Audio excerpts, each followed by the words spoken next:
I was his mistress. Then I discovered all his ex-girlfriends had disappeared.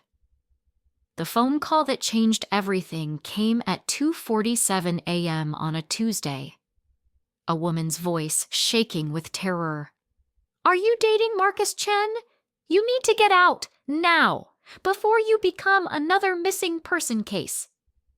The line went dead, leaving me staring at my phone in the darkness of the apartment I shared with the man I thought I knew.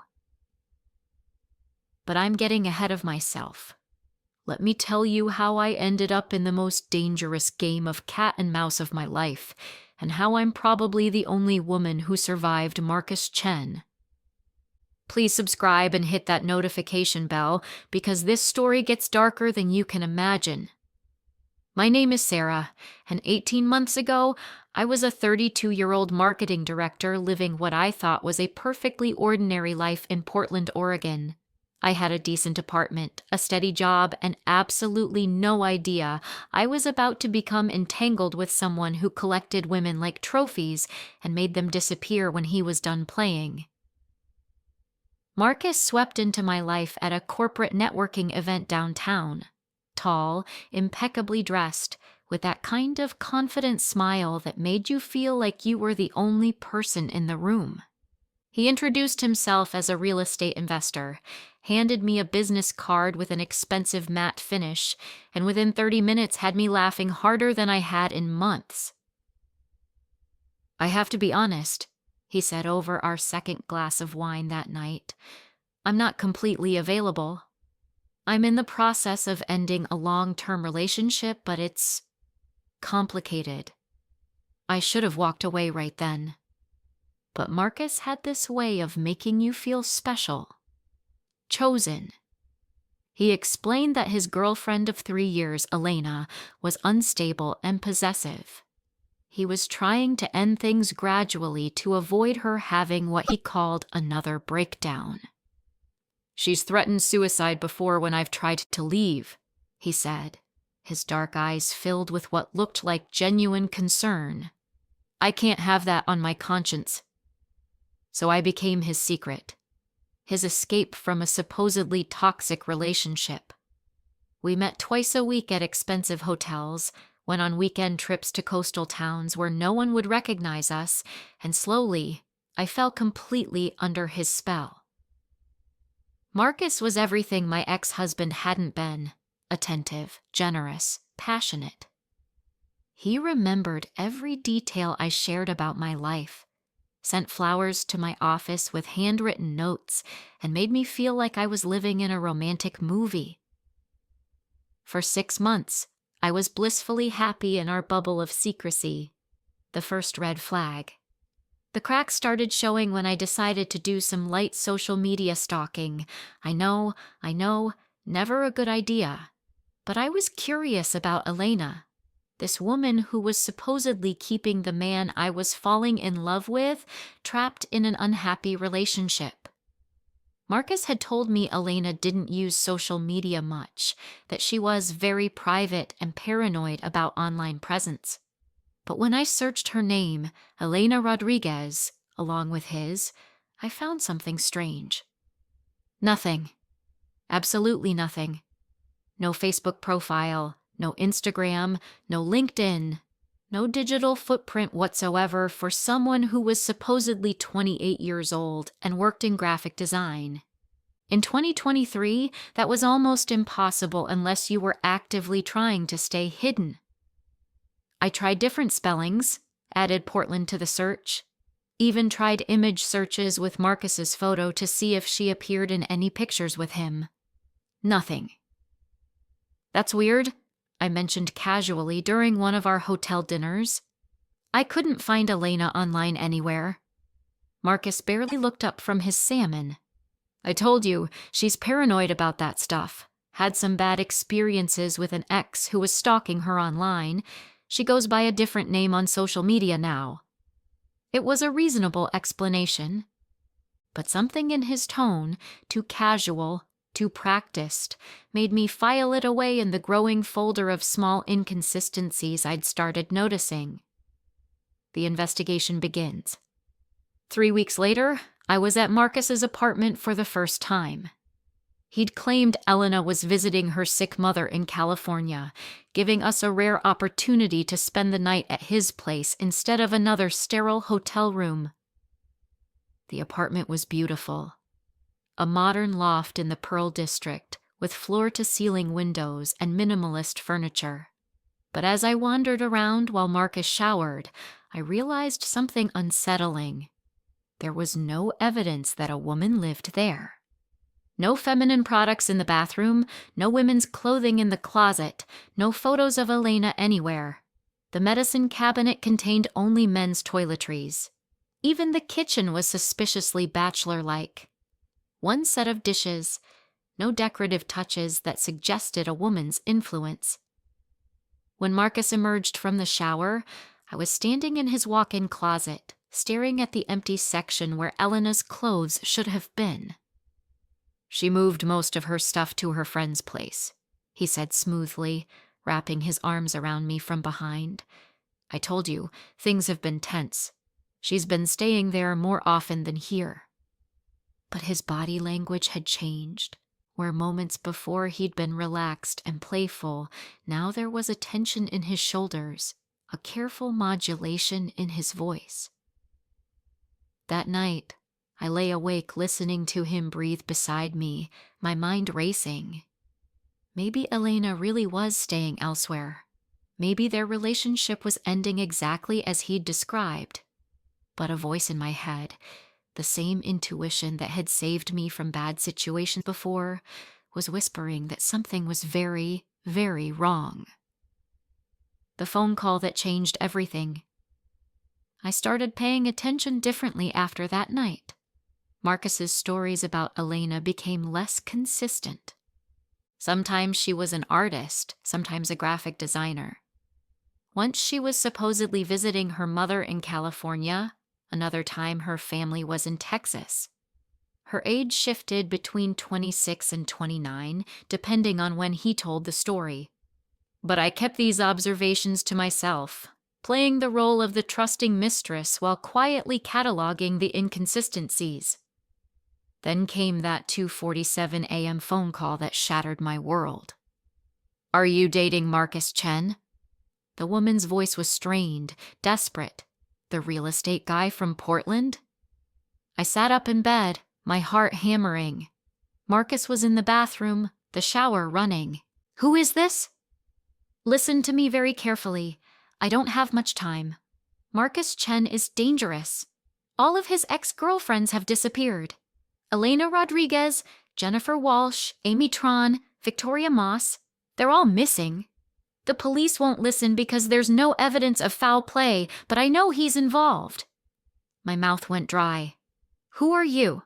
How did you get this number?" "I'm Maya Chen, his sister.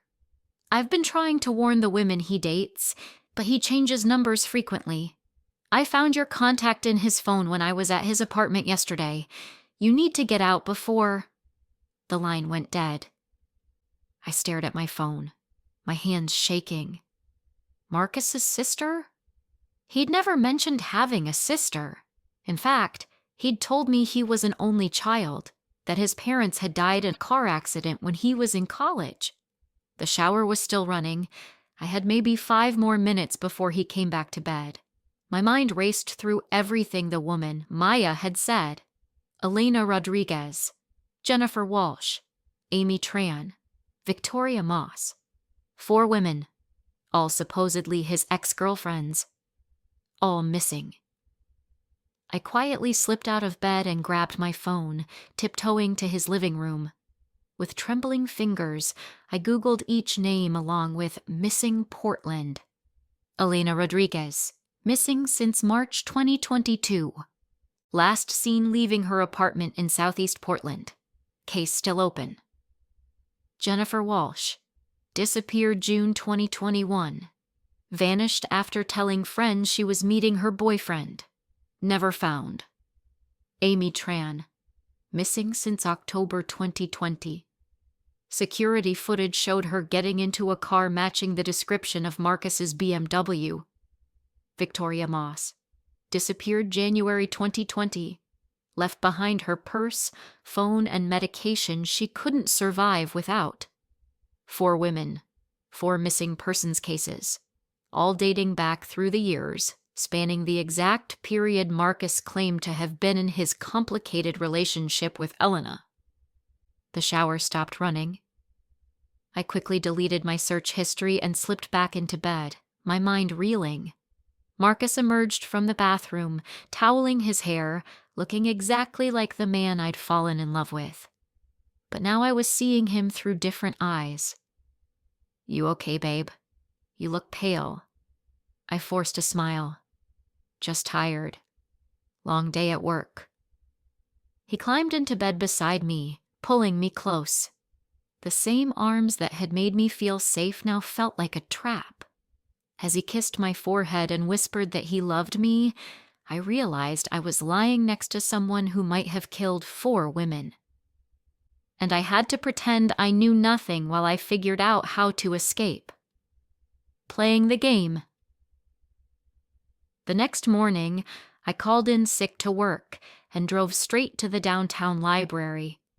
I needed internet access that couldn't be traced back to me, and I needed to research everything about Marcus Chen and his missing girlfriends. What I found made my blood run cold. The police reports, available through public records requests, revealed a pattern that was impossible to ignore. Each woman had followed a similar trajectory.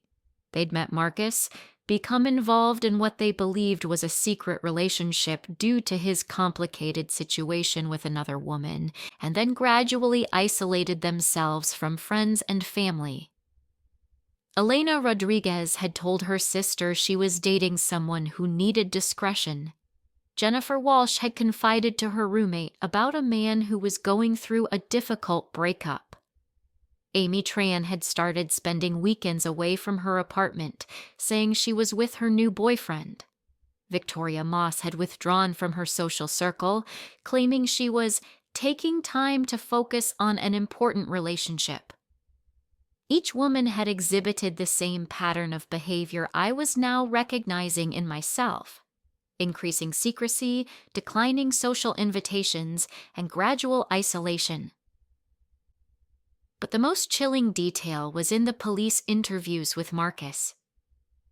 He'd been questioned about each disappearance, and his story was always the same. They'd dated briefly, but he'd ended things when she became too clingy and obsessive. He claimed not to know where any of them had gone, suggesting they'd probably moved away to start fresh somewhere else. He was good, dangerously good.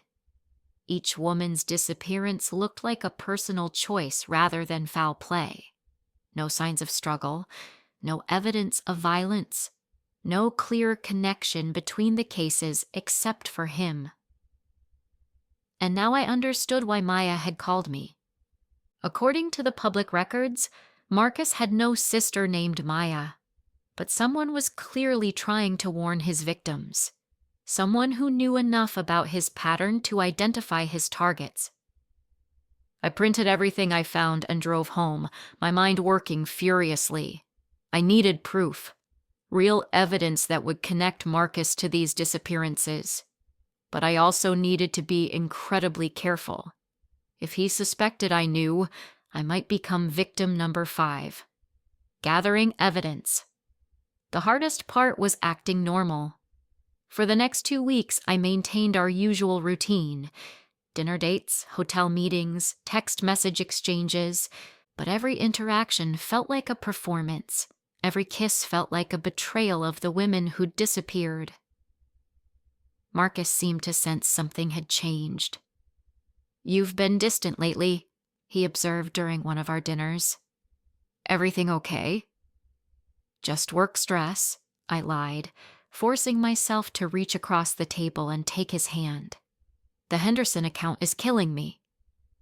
But his eyes were searching my face, looking for tells. I realized that he was probably an expert at reading people, at detecting when someone was lying or keeping secrets. It would be a necessary skill for someone living the kind of double life he led. I started leaving my phone at home when we met, claiming the battery was dead or I'd forgotten it. This way, he couldn't track my location or see what I was researching. Instead, I used an old iPad I'd hidden in my office, creating anonymous email accounts to communicate with the journalists and private investigators who'd worked on the missing persons cases. The breakthrough came from Elena Rodriguez's sister, Carmen, who'd never stopped looking for her.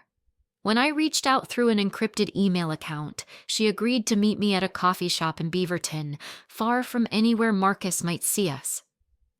Carmen was Elena's twin, and seeing her face, so similar to the photos I'd found in the missing persons reports, was devastating.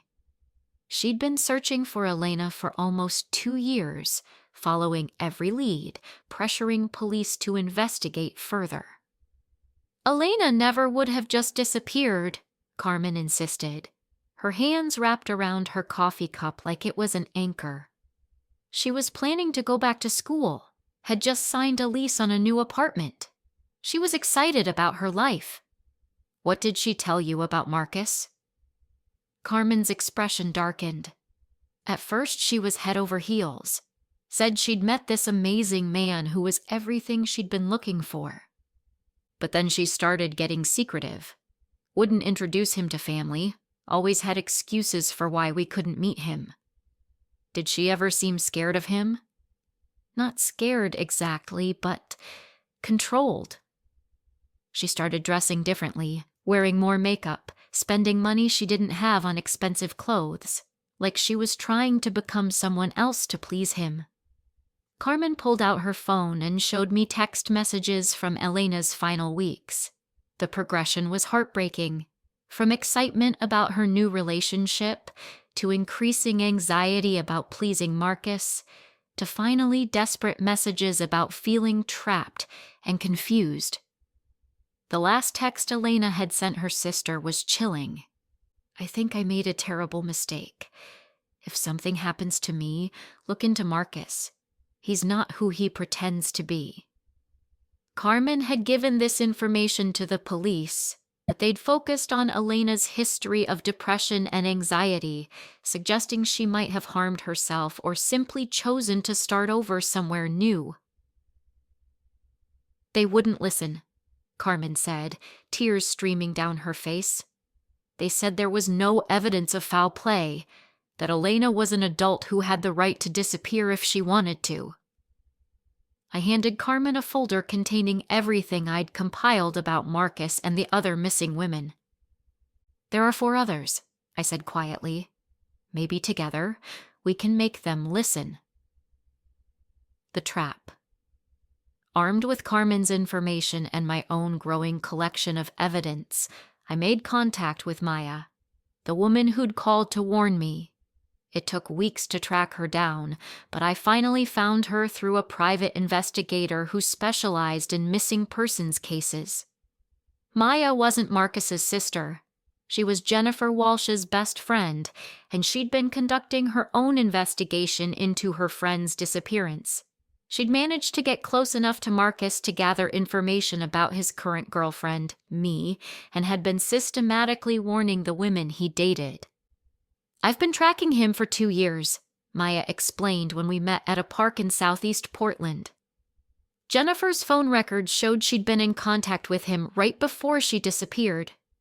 When the police wouldn't investigate seriously, I started my own research. Maya had compiled detailed files on Marcus's patterns, his methods of meeting women, his techniques for isolating them from their support systems. She'd identified at least 7 other women who'd dated him briefly and then cut off contact, though they'd been lucky enough to escape before disappearing. He's incredibly careful, Maya said. Never leaves physical evidence, always has alibis. But I think he's getting overconfident. The gap between disappearances is getting shorter. We developed a plan. I would continue my relationship with Marcus while wearing a wire provided by Maya's private investigator contact. I would try to get him to reveal information about Elena and the others, particularly focusing on locations where he might have taken them. It was dangerous, but it felt like the only way to get justice for Elena, Jennifer, Amy, and Victoria. The plan almost worked. The confrontation. 3 days into wearing the wire, Marcus invited me to a weekend getaway at a cabin he owned in the Cascade Mountains. He'd never mentioned owning property before, claiming he preferred to rent rather than be tied down to specific locations. "It's very secluded," he said, that charming smile never wavering. "No cell service, no distractions, just us." Every instinct I had screamed danger, but this might be my only chance to find evidence of what had happened to the missing women. Maya and Carmen knew where I was going. If I didn't check in by Sunday night, they'd contact the police. The cabin was beautiful and isolated, exactly as Marcus had described. But as we carried our bags inside, I noticed something that made my blood freeze. Women's clothing in the bedroom closet. Not just one size, but several different sizes. Different styles spanning several years. Trophies. I excused myself to use the bathroom and quickly activated the recording app on my phone, hiding it in my jacket pocket. When I emerged, Marcus was standing in the living room with 2 glasses of wine, but his expression had changed completely. Gone was the charming, solicitous boyfriend. In his place stood someone cold and calculating, studying me like I was a problem to be solved. "Find anything interesting in the closet?" he asked casually. My heart hammered, but I forced myself to stay calm. "Nice cabin. Have you owned it long?" "Long enough." He set down the wine glasses without offering me one. "You know, Sarah, I've been thinking about our relationship, about trust." "What about it?" "Trust is so important between couples, don't you think? Honesty, transparency." His voice was soft, almost gentle, but there was something predatory in his eyes. "I've always been honest with you about my situation with Elena." "Of course. So I'm wondering why you've been researching missing persons cases, why you've been meeting with Carmen Rodriguez, why you contacted Maya Peterson." The world tilted. He knew. Somehow, he'd been monitoring my activities despite all my precautions. "I don't know what you're talking about," I said, but my voice came out hoarse. Marcus smiled, and for the first time I saw the real him. The mask had finally slipped. "The thing is, Sarah, I really did care about you. You were different from the others. Smarter, more independent. I thought maybe you could be the one I kept around longer term." "What happened to them, Marcus? Elena, Jennifer, Amy, Victoria? What did you do to them?" He moved closer, and I realized I was trapped between him and the wall. "They disappointed me. They got too needy, too demanding. They wanted to change the nature of our relationship, make it public, meet my friends and family. So you killed them. I helped them disappear."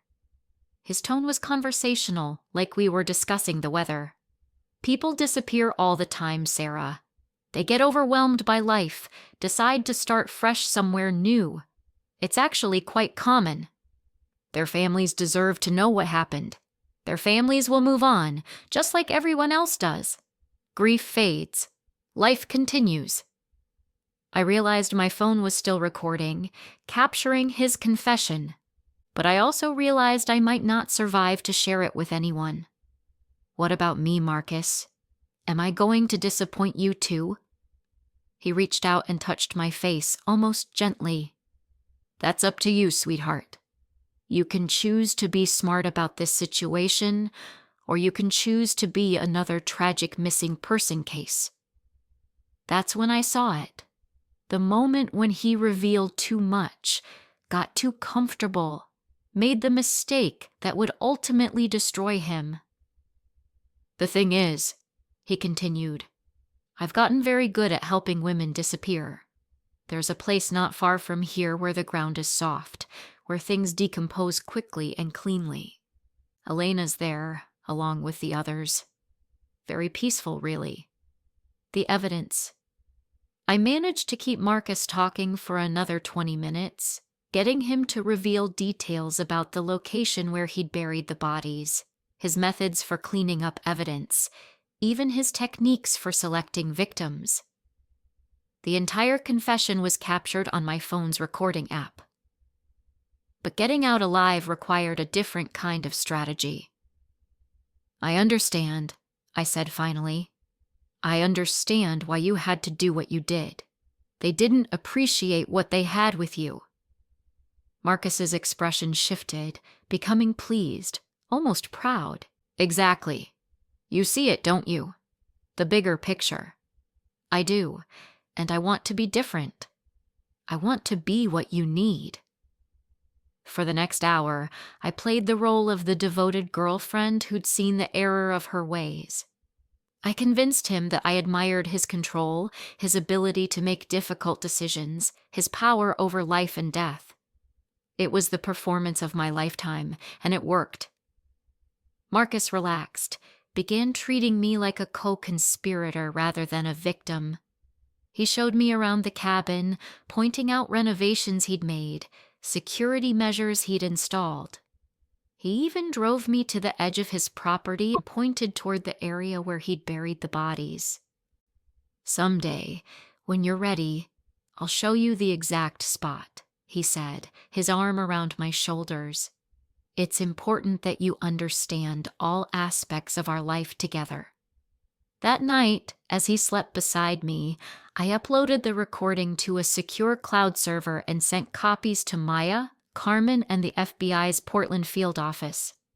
I also activated the GPS tracker Maya had given me, marking the precise location of the cabin and the burial site.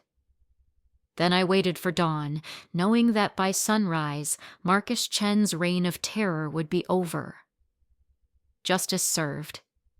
The FBI raid happened at 7:23 a.m. on a Sunday morning.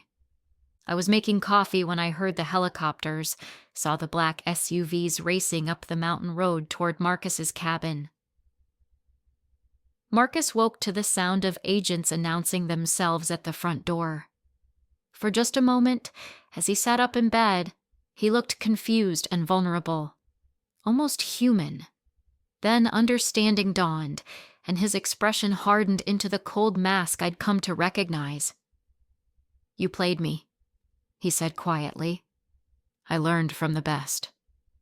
The arrest was swift and professional. Marcus didn't resist, didn't try to run. He knew the game was over. The recording I'd captured was just the beginning. Armed with Marcus's confession and the location information, investigators found the burial site within hours. Ground-penetrating radar confirmed multiple sets of human remains, exactly where Marcus had indicated. Elena Rodriguez, Jennifer Walsh, Amy Tran, and Victoria Moss were finally coming home. But the investigation revealed something even more disturbing. Marcus had been operating for much longer than anyone realized. The forensic evidence at the burial site suggested at least 8 victims spanning nearly a decade. He'd been perfecting his techniques, refining his methods, becoming increasingly efficient at making women disappear. DNA evidence linked him conclusively to all the victims. Cell phone records showed he'd been in contact with each woman in the days before their disappearances. Financial records revealed he'd been using their credit cards and accessing their bank accounts after they'd vanished. Marcus Chen had built an entire lifestyle funded by the women he murdered. The trial and aftermath. The trial was a media sensation. Marcus's carefully constructed persona crumbled under the weight of evidence, revealing a narcissistic predator who viewed women as disposable objects. During testimony, it emerged that Marcus had used dating apps and professional networking events to identify potential victims. He specifically targeted women who were new to Portland, had few local connections, or were going through difficult periods in their lives. His modus operandi was disturbingly consistent. He would present himself as unavailable due to a complicated relationship, making the women feel special and chosen while simultaneously isolating them from potential support systems. He would gradually gain control over their lives, learning their routines, accessing their finances, and identifying when they were most vulnerable. When a victim became too demanding or threatened to expose their relationship, Marcus would arrange a final meeting at his cabin. None of the women ever returned. The prosecution painted a picture of a methodical killer who had turned murder into a profitable enterprise. Marcus had been stealing from his victims, using their identities to commit financial fraud, and even claiming their belongings as his own. In a particularly chilling detail, investigators found journals in which Marcus had rated his victims' performances, noting which techniques were most effective for maintaining control and which women had provided the most entertainment before their deaths. Marcus was convicted on 8 counts of first-degree murder and sentenced to life in prison without the possibility of parole. The judge described him as a predator of the worst kind, who exploited the basic human need for love and connection to satisfy his own sadistic desires. The real Maya. After the trial, I finally met the real Maya Peterson, Jennifer Walsh's best friend, who had dedicated 2 years of her life to finding her friend's killer. Maya had taught herself investigative techniques, learned to conduct surveillance, and systematically gathered evidence that ultimately helped bring Marcus to justice. I knew the police had given up on Jennifer, Maya told me over coffee 6 months after Marcus's conviction. But I couldn't give up. She was like a sister to me. Maya's persistence had saved my life and potentially the lives of countless other women. Her amateur investigation had been more thorough than the official police work, largely because she understood the psychological aspects of Marcus's crimes in ways that law enforcement hadn't. These kinds of predators rely on women being isolated and ashamed, Maya explained. They count on victims keeping secrets, being too embarrassed to tell anyone they're involved with a married man or someone who's complicated. The secrecy is part of the trap. Maya has since become an advocate for missing persons cases, particularly those involving women who disappear under suspicious circumstances. She speaks at conferences about recognizing the warning signs of predatory behavior and has helped establish support networks for families of missing persons. Carmen's closure. Elena Rodriguez's twin sister, Carmen, was finally able to lay her sister to rest. The funeral was held on a beautiful Saturday in October, surrounded by family and friends who had never stopped believing Elena would come home. Knowing what happened doesn't take away the pain, Carmen told me at the service, but it gives us closure. We can stop wondering, stop hoping she'll walk through the door, stop feeling guilty about not doing more to find her. Carmen has established a foundation in Elena's name that provides resources for families of missing persons and supports investigations into cases that might otherwise be overlooked by law enforcement. Elena was so full of life, so excited about her future, Carmen said. Marcus stole that from her, from all of them. But their deaths have meaning now. Other women will be safer because of what we uncovered. The other victims. Through the investigation and trial, I learned about the other women whose lives Marcus had stolen.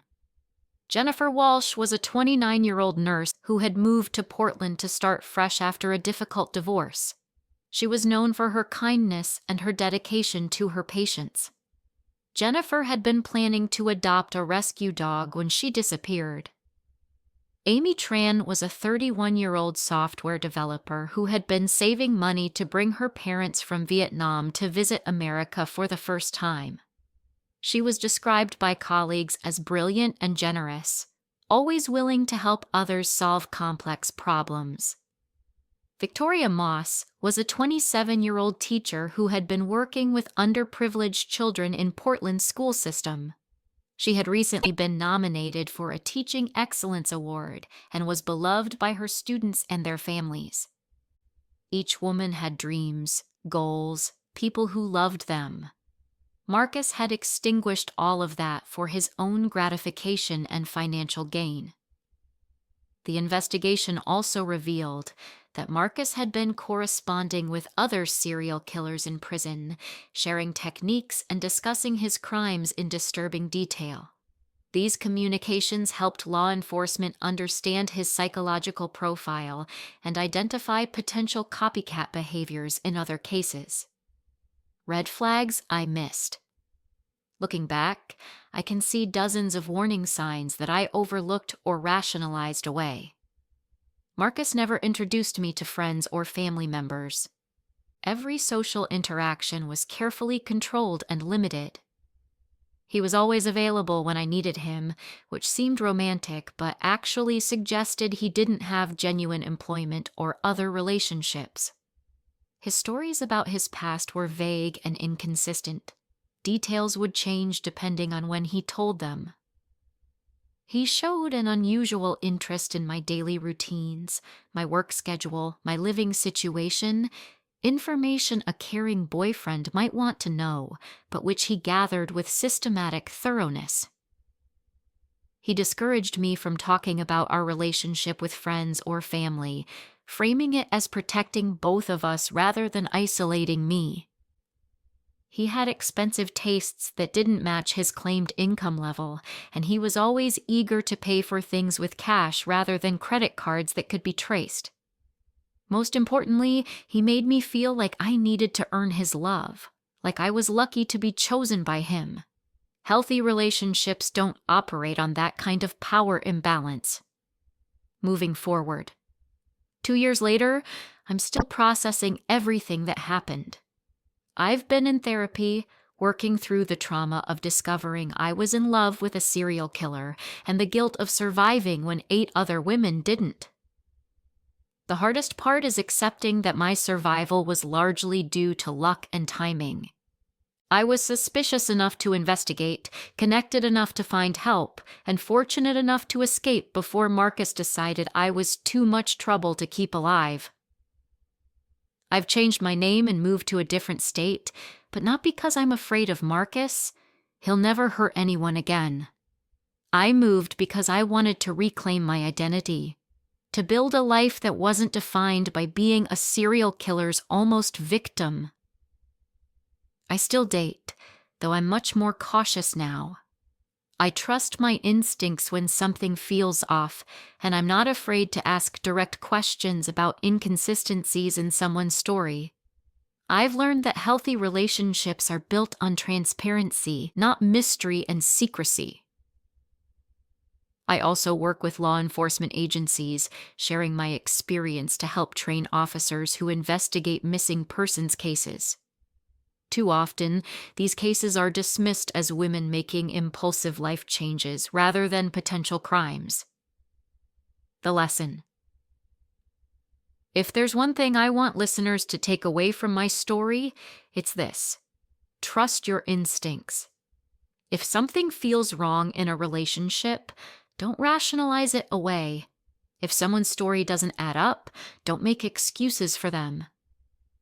Real love doesn't require secrecy. Healthy relationships don't thrive on isolation. Good partners want you to have friends, family, and independence. They don't systematically work to cut you off from your support system. And if you're in a relationship that feels controlling or manipulative, reach out for help. Tell someone what's happening. Don't suffer in silence because you're embarrassed or afraid. Maya Peterson saved my life by refusing to give up on her missing friend. Carmen Rodriguez kept fighting for answers when everyone else had moved on. Sometimes, the people around us see danger more clearly than we do. Marcus Chen is spending the rest of his life in prison, where he belongs. Elena, Jennifer, Amy, Victoria, and the 4 other women whose names we may never know have finally received justice. But the best justice is prevention. Making sure other women recognize the warning signs, trust their instincts, and get out before it's too late. I was his mistress, and I almost became his next victim. I'm sharing my story so that no other woman has to experience what I went through, and so that the women who didn't survive are never forgotten. If you or someone you know is in a relationship that feels dangerous or controlling, please reach out for help. The National Domestic Violence Hotline. Trust your instincts. Your life may depend on it. Thank you for listening to my story. Please share this with anyone who might need to hear it, and don't forget to subscribe for more true crime content. Stay safe out there,